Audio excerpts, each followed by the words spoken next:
We often on this channel talk about the death of mid to low budget movies, and while there will always be outliers, of course, the general consensus is that movies that don't guarantee escapism, scale, or mass entertainment are bound to be rejected by audiences going to theaters. So, when I went for the Revati directed film Salaam Venky based on the book The Last Hurrah written by Shrikant Murthy, I was heartbroken to see little to no takers that existed in the theater.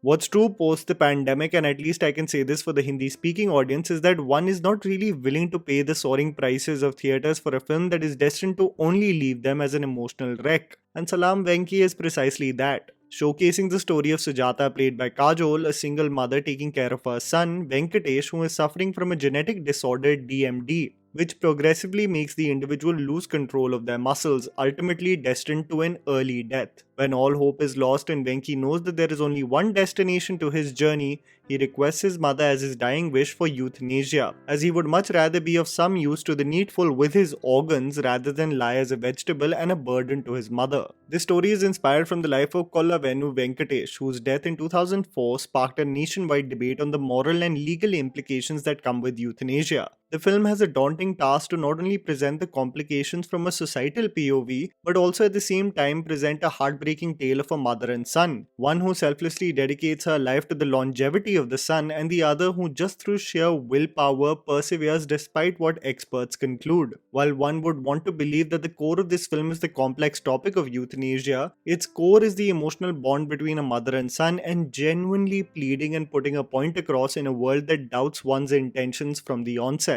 Vishal Jethwa is an actor I have always been rooting for, ever since his debut in Mardani 2, a young actor who has a solid hold on the craft so well that he honestly has all the makings of a future star. Venky holds on to humor as his way of coping with the traumatic situation he finds himself in. He reaches out to his childhood love and wishes for the iconic DDLJ dialogue of Palat to happen on cue. He jokes with his mother of his last few days on earth with the iconic Kal Ho Na Ho dialogue of Kya Pata, Kal Ho Na Ho. And both the mother and son bond over Venky's favourite film, Anand, and the legendary lines, Zindagi badi honi chahiye, lambi nahi babu moshaye. This is what makes the journey of Salaam Venky bittersweet, because you laugh momentarily but become immediately distraught and at a loss for words because you know what's lying ahead. Vishal really brings life to Venky, as ironic as it sounds, and he really does showcase a heartfelt portrayal of a boy just wanting to do the right thing. Kajol really hones in on the mother dedicated to her son. She has disheveled hair, sullen eyes, and a constant panic, is on edge around Venky, has anxiety while he sleeps, and is ready to sprint if the world demanded it, no matter how exhausted she may be.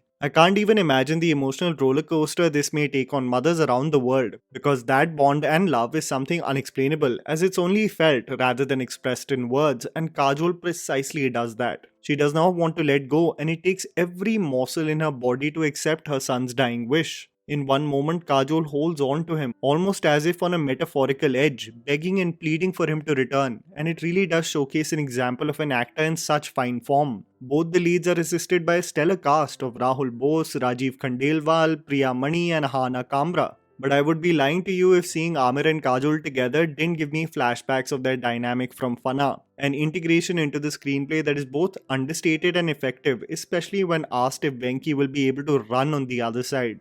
दौड़ सकेगा जी भर के, मौत तकलीफों का अंत है. There is merit to the argument that the screenplay of the film is sluggish and does heighten its background score far too many times when a character is about to deliver a hard-hitting emotional speech. But if the goal of the film was to highlight several facets both from a societal point of view and an individual's journey dealing with an inevitable yet complex problem like death, I think Salaam Venky does a great job with that. Even though Mithun's music acts more like a montage to the film's screenplay, Jo Tum Saath Ho, sung by Shreya Ghoshal, will make even a grown man cry. This may be the new normal now, when movies like this are destined to find its audience only digitally versus in theatres. I swallow such a reality with a huge lump in my throat, because emotional, heartbreaking tales like this also deserve an audience. Needless to say, many people will not talk about this film also because it doesn't serve their best interest of views and engagement.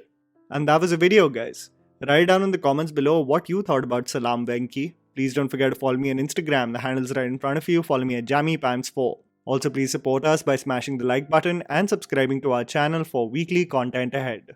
Thank you for watching.